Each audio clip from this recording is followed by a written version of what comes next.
Hello and welcome to E24। मैं हूं नवीन सिंह भारद्वाज और आज मैं जिनके साथ बैठा हूं वो अपने सीजन 3 के साथ आ रहे हैं। जी हां, सीजन 1 और सीजन 2 लोगों को बहुत ज़्यादा पसंद आया था, मुझे बहुत ज़्यादा पसंद आया एंड सीजन 3 का मुझे भी बहुत ज़्यादा इंतज़ार है।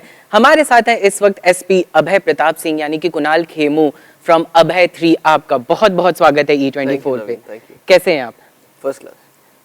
पहला सवाल, पहला सीजन दूसरा सीजन नेक्स्ट टू नेक्स्ट मतलब बैक टू बैक हर साल आ रहा था, इस सीजन में एक साल का गैप हुआ, क्या था अगर कुछ बताना चाहें तो? आई थिंक पैंडेमिक की वजह से जब हम सीजन 2 शूट कर रहे थे तो उसके बीच में ये कोविड नाम का जो हम सब ने झेला वो परिस्थिति सामने आई थी।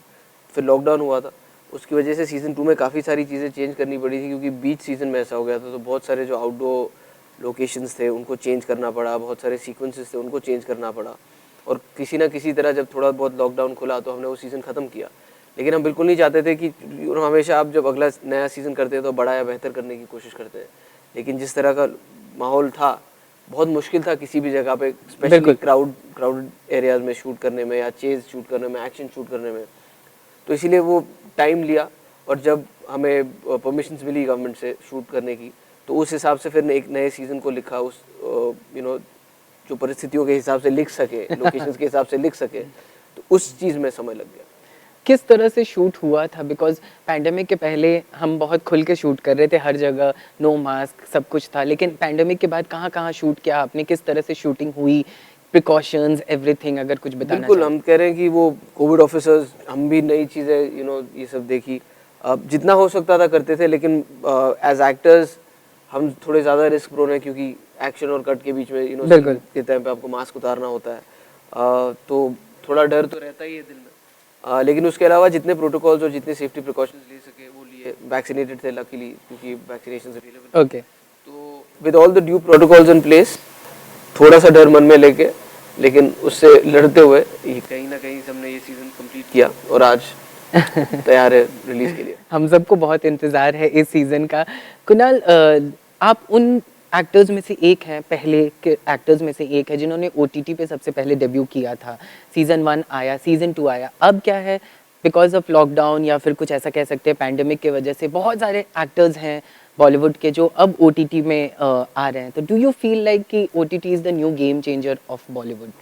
I think OTT definitely is a game changer in its own right, क्योंकि जब शुरुआत हुई थी तो लोगों को पता नहीं था कि क्या इसकी ऑडियंस बनेगी, किस तरह के शोज़ होंगे, क्या स्केल के शोज़ होंगे, किस तरह के लोग इससे जुड़ेंगे।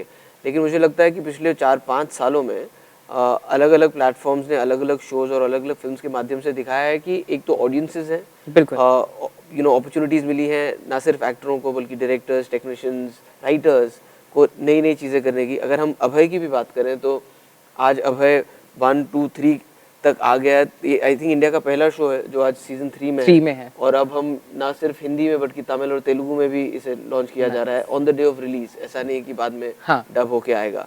सो every platform, every show is growing step by step. तो I think it is here to stay. It is इस OTT प्लेटफॉर्म ने एक नया प्लेटफॉर्म ना सिर्फ लोगों को जो इस पे काम करते हैं बट ऑडियंसेस को भी चॉइसेस विविड हो गई हैं, अलग अलग जॉनर की अलग अलग चीज़ें देखने को मिलती हैं। बिल्कुल।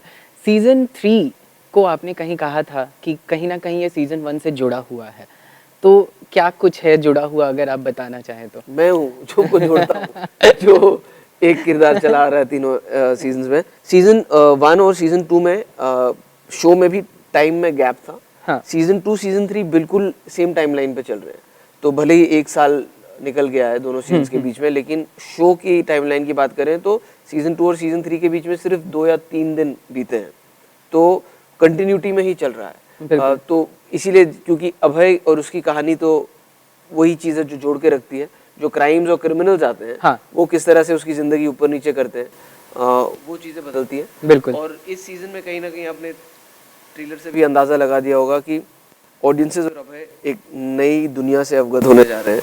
राइट। जो दुनिया विजय राज इस शो में लेकर आएंगे। हाँ। सोनम को हमने देखा, Asha Negi who played the character of Sonam, उसको जस्टिस देते हुए हमने नहीं देखा था लास्ट में। वो अचानक से सोनम कहाँ गई, बिकॉज प्रेस कॉन्फ्रेंस हुआ एंड एवरीथिंग। इसमें क्या सोनम अभय के साथ है, या फिर एक बार फिर से वो जो उनके साथ बचपन में हुआ था उस वजह से एक बार फिर से वो नेगेटिव करने वाली है, क्या कुछ है? कितना मजा आता है ना इस तरह के सवाल का जवाब देने में। फिल्मों में आप नहीं कर सकते, क्योंकि फिल्म हो गई तो क्या एक्सपेक्ट कर रहे हैं। मुझे अच्छा लग रहा है कि इतना इंट्रीग है, आपको याद है कि सीजन हो क्या था, और मुझे भी बड़ा मजा आ रहा है कहने में कि ये तो आपको शो में देख के पता चलेगा, क्योंकि इस सब ये सारे प्लॉट ट्विस्ट और हुक पॉइंट्स इसीलिए रखे गए थे ताकि इनका जवाब आगे दे सके। तो मैं तो बहुत ज़्यादा इंटरेस्टेड हूँ देखने के लिए कि लोग किस तरह रिएक्ट करते हैं, क्योंकि बहुत सारी इंटरेस्टिंग चीज़ें होती हैं सीजन में। इसी से रिलेटेड एक और सवाल है। पिछले सीजन, दोनों सीजन्स में बच्चों के किडनैपिंग से रिलेटेड स्टोरीज हैं। पहला सीजन में भी वही था, सेकंड सीजन में राम कपूर ने किडनैप किया। वैसे क्या थर्ड सीजन में भी कुछ इस तरह दिखेगा? क्योंकि हम मुझे उड़ती ऐसे खबर मिली है जिसमें आपका जो बेटा प्ले कर रहा है उसकी किडनैपिंग से रिलेटेड भी कुछ स्टोरी हो सकती है। तो क्या कुछ है, अगर इसमें भी क्या किड्स किडनैपिंग है या क्या है? नहीं, इनफैक्ट कहीं ना कहीं एक हल्का सा अलग चीज़ ये भी सीजन 3 में ये है कि जो पैटर्न्स आपने फर्स्ट 2 सीजन्स में देखे वो कहीं ना कहीं इसमें बदलते हुए आपको दिखेंगे। ओके। सारे क्राइम्स, जो चीज़ें आपने नहीं देखी थी वो हैं। किड किडनैपिंग की बात करें तो वो उतना मैं कह सकता हूँ कि नहीं, वो इस सीजन में नहीं है। ओके अच्छा कुणाल, नॉर्मली जब आप कोई किरदार निभाते हैं आप उसमें एकदम से उस किरदार के स्किन में आप चले जाते हैं। आप अभय का किरदार बहुत ही इंटेंस था, लुक, सब कुछ, डायलॉग डिलीवरी, एवरीथिंग। उसमें भी बच्चे किडनैपिंग हैं, आपके घर में भी एक छोटी सी बच्ची है। आप किस तरह खुद को डिटैच करते हो जब आप घर जाते हो? बिकॉज ऑलरेडी आप शूट पे ये सारी चीज़ें देख रहे हो, लेकिन आप एज एन एक्टर आप किस तरह डिटैच करते हो अभय को कुणाल से? देखिए, वो आदत सी हो गई है, वो स्विच ऑन स्विच ऑफ जैसा है। जब आप सेट पे भी होते हैं तो आप कुणाल के मुंह हैं, लेकिन जब आप कैमरे के सामने जाते हैं, एक्शन और कट के बीच में आप एक स्विच ऑन करते हैं और आप एक किरदार बन जाते हैं, और कट के बाद आप वापस अपनी निजी ज़िंदगी में चले जाते हैं। तो मैं अपनी बात करूं तो मैं अभी इतना काम कर चुका हूं कि मैं वो इजीली ऑन ऑफ कर सकता हूं। कभी कभी कुछ सीन्स ऐसे होते हैं या कुछ सीक्वेंसेस ऐसी होती हैं जो नॉर्मल से थोड़े हैवी होते हैं, और इसीलिए मैं कहता हूँ कि कभी कभी जब आप कॉमेडी करते हैं, जो फिजिकल कॉमेडी होती है, तो आप दिन में कितना भी काम करें, आप घर वापस फ्रेश जा सकते हैं, क्योंकि आप फिजिकली टायर हुए लेकिन इमोशनली आप चार्ज हैं। और कभी कभी किसी इंटेंस या किसी इमोशनल सीन को करते हुए हो सकता है आपने एक ही सीन किया हो दिन में, लेकिन आप exhausted by the end of the day.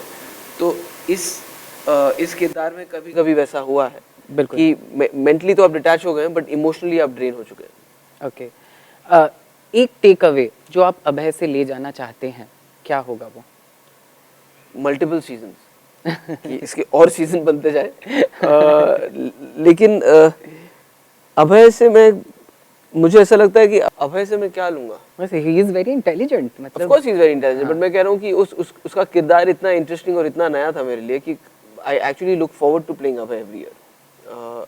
ऐसा नहीं है कि despite the fact that is doing well, sometimes you like यार ये किरदार मुश्किल पड़ता है यार, इसमें अभी कितना करेंगे इसके साथ। बिल्कुल। I feel very excited to go back to do that hair style, वो कड़ा पहन के, अभय की घड़ी, अभय के जूते, उसका जो पूरा लुक है वो इतना अलग है मुझसे और मेरे सारे किरदारों से कि कभी जब आप अभय बन के रेडी होते हैं ना, तो इन लोग भी जो सेट पे होते हैं वो कहते हैं ये अब अभय बन गया, अब ये हंसेगा नहीं, अब ये मजाक वाली बातें नहीं करेगा, अब संभल के चलना, डांट देगा। तो अभय की एक अपनी लाइफ है, तो मुझे ऐसा लगता है एक फिक्शनल कैरेक्टर है, लेकिन उसे मैं बहुत अच्छे से जानने लगा हूँ, and I hope that I get more chances to play Abhay. Right. Poster में हमने देखा अभय के बाद एक 3 लिखा हुआ है, and that's somewhere down the line वो एक इनफिनाइट का साइन भी है। इज इट अ 3 और द इनफिनाइट साइन, क्या कहेंगे? वो इन्फिनिटी का साइन, अगर आपने जो ट्रेलर भी देखा होगा तो उसमें आपने देखा है कि वो जो कुछ क्राइम्स हो रहे हैं वहाँ पे एक इन्फिनिटी का साइन दिया जाता है।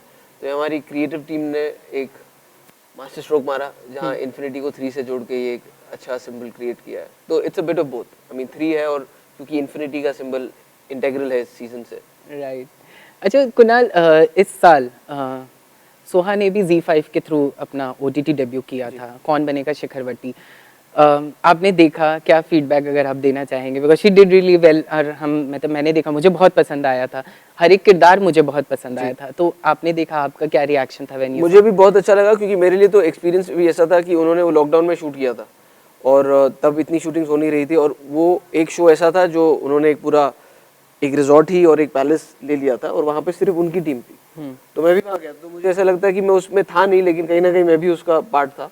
And obviously it was a really entertaining show and the kind of cast that was involved, Right. You know, Naseer साहब, Lara, Kritika and all that, and I know them personally and I just thought that it was a great cast that came together, even Cyrus Sahukar, you no.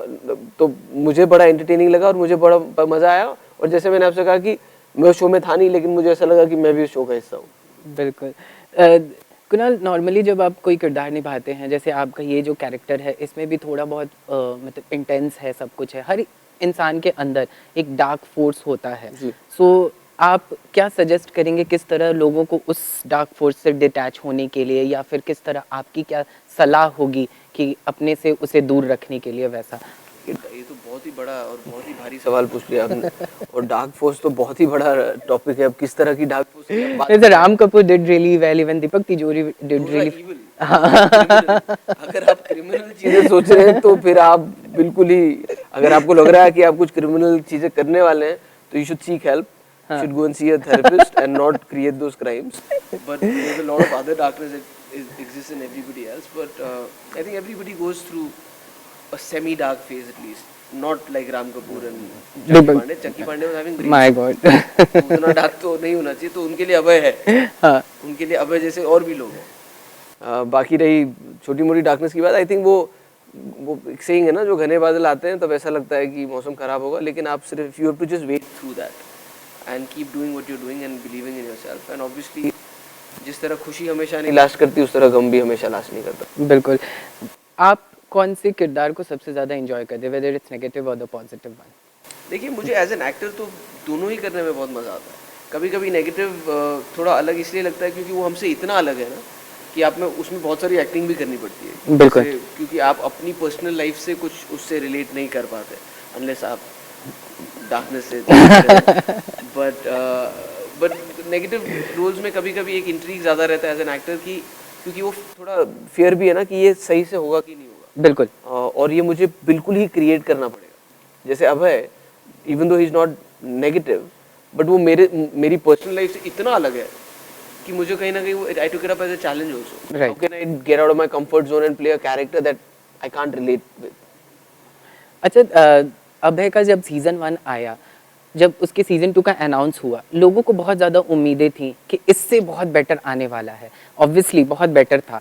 Season 3 जब आया, लोगों की उम्मीदें और ज़्यादा बढ़ गई। ये जो क्रिएटिविटी या क्रिएटिव टीम पे जो प्रेशर है, ये जो आपके ऊपर प्रेशर है, वो किस तरह आपने हैंडल किया? बिकॉज और ज़्यादा लोगों को उम्मीदें हैं कि इसमें कुछ नया है, इसमें कुछ अच्छा है। किस तरह से आप वो प्रेशर को? देखिए, उम्मीदों के साथ जितनी, मतलब एक तो थैंक गॉड कि लोगों को इतना पसंद आया कि उन्होंने एक राय बनाई और उनकी उम्मीद है इस चीज़ को लेकर, उससे हमारी रिस्पॉन्सिबिलिटी और भी बढ़ जाती है। लेकिन काश हम सबको पता होता कि एग्जैक्टली क्या चाहिए, तो हम वही करते। लेकिन हम अपने गट फीलिंग के हिसाब से चलते हैं, इंस्टिंक्ट के हिसाब से चलते हैं, और कहीं ना कहीं हम लोग भी यही सोचते हैं कि यार अगर हम ऑडियंस होते तो अब हम, is this making us happy या इज दिस सीमिंग लाइक हम एग्जैक्टली वही कर रहे हैं। और उसके साथ साथ ये भी इम्पोर्टेंट होता है कि ऑडियंसेस को कुछ चीज़ अच्छी लगी है। बिल्कुल। तो इतना भी नहीं बदलते हैं कि लोग बोलेंगे ये तो कुछ अलग ही हो गया। राइट। तो you have to retain of what they have liked and also try and get into space which is something that they might enjoy. But वो प्रेशर को मद्देनजर रखते हुए एक पॉइंट पे आप डिसाइड करते हैं कि हाँ ये ठीक है, अब कन्विक्शन के साथ ऐसे करते हैं, क्योंकि वो बीच में ऐसा नहीं लगना चाहिए कि यार ये होगा कि नहीं होगा। फिर आप कन्विक्शन के साथ करते हैं and then you leave it to the audience and hope you are successful, otherwise you learn from your mistake. Obviously successful होगा, हम सबको इंतजार है सीजन 3 का। तो जब इनाया ने आपका पोस्टर देखा था अभय का, उनका क्या रिएक्शन रहा था? ये वाला पोस्टर उसने नहीं देखा, लेकिन सीजन 2 में मुझे याद है कि हमारे घर से वो एक होर्डिंग दिखता था, तो बहुत ही छोटी थी, 2 साल की थी, बट उसने बोलना शुरू किया था तो उसने मुझे पहचाना। तो उसने सुहा से पूछा था कि वाई इज पापा एंग्री, क्योंकि हमेशा गुस्से में रहता है। तो फिर उसको सुहा ने समझाया था कि because he is playing a police man who solves. उसको कुछ समझ में नहीं आया, बट उसको समझ आया कि वो एंग्री पापा का एक फोटो है। तो ये वाला तो अभी होर्डिंग लगे नहीं है, अगर ये लगा और घर के सामने आएगा तो पहचान जाएगी। अब पता है कि उसका कैरेक्टर का नाम अभय है। अच्छा कुणाल, जब शिखरवटी का शूट हो रहा था, उस समय आप भी सेट पे जा रहे थे, किस तरह आप लोगों ने पेरेंटिंग को डिवाइड किया था? बिकॉज आप भी शूट पे होते हैं, सोहा भी शूट पे थी, तो किस तरह आप लोगों ने इस डिवाइड किया था? हम भी एक्चुअली सीख रहे हैं। पेरेंटिंग एक ऐसी चीज़ है जो आप दिन ब दिन सीखते हैं और एक्सपीरियंस आता है। यू नो, लकीली और अनलकीली, क्योंकि लॉकडाउन की वजह से वैसे ही ज़्यादा काम नहीं हो रहा था, तो हम पहले तो घर पे ही थे जब पूरा लॉकडाउन था। फिर जब शुरू भी हुआ, तो जब मैं अभय कर रहा था, सोहा वाज होम, और जब सोहा ने शिखरवती किया तो आई वाज होम, तो इसीलिए तब हम वहाँ गए थे। तो we kind of find time, I think Soha has actually taken a longer time off, and you know she is concentrating on being a mother. बिल्कुल। तो उसने भी 2-3 साल तो बिल्कुल ही काम नहीं किया था। उसके बाद फिर शिखरवती किया और अभी एक और शो कर रही है वो। But otherwise we been trying to balance it in a way कि हम दोनों में से एक बंदा हमेशा इना के साथ रहे। लास्टली हम आपसे वो जानना चाहते हैं, आप हाल ही में आपने एक ट्वीट किया था जिसमें आपने कुछ एक्सीडेंट से रिलेटेड कुछ बातें शेयर की थी। व्हाट एग्जैक्टली वाज दैट, अगर आप बताना वो एग्जैक्टली मैंने जैसा जो ट्वीट में लिखा था वो वैसी चीज़ हुई थी। उसकी कंप्लेन मैंने दर्ज करा दी है। अब पुलिस अपना काम करेंगे। चाहें? चलिए, थैंक यू सो मच हमारे साथ बने रहने के लिए कुणाल, एंड हम सबको इंतजार है सीजन 3 का, and I am really very excited because मैंने इस 2 सीजन को मैंने नहीं भी तो 3 बार देखा अरे होगा। क्या बात। दोनों सीजन को मुझे इतना पसंद आया कि मुझे समझना था। मुझे पहले सीजन से होता है कि थोड़ा समझ में नहीं आता है, तो मुझे समझने के लिए मुझे 2 बार 3 बार देखना पड़ा। आई अब आगे रियली तो- लव्ड इट, बिल्कुल। थैंक यू सो मच हमारे Thank साथ you. बने रहने के लिए। Thank you thank so you. much.